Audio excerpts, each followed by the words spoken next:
Welcome to our first micro-lecture on business ethics and corporate social responsibility. Business ethics is the study of moral principles that guide the way a business behaves.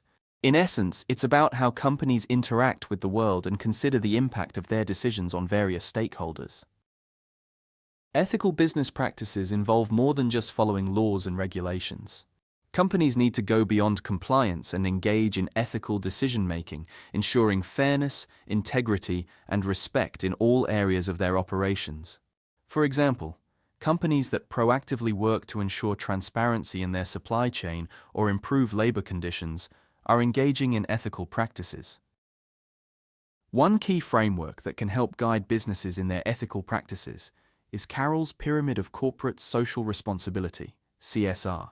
Developed by Archie Carroll in 1991, this model identifies 4 levels of responsibility for businesses: economic, legal, ethical, and philanthropic.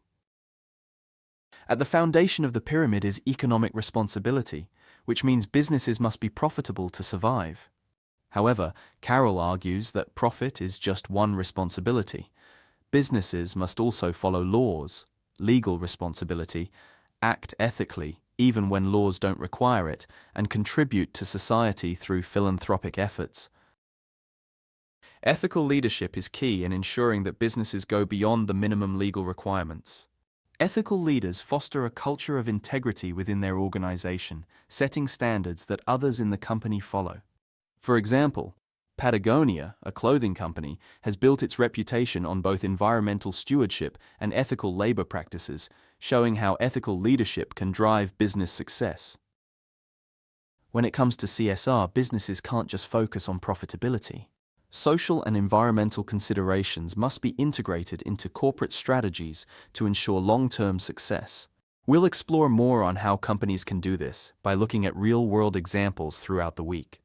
For now, think about how your own organization, or a company you admire, balances these different responsibilities.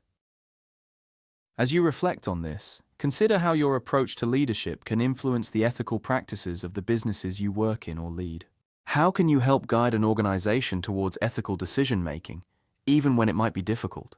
This reflection will be key as we move through the rest of this week's content.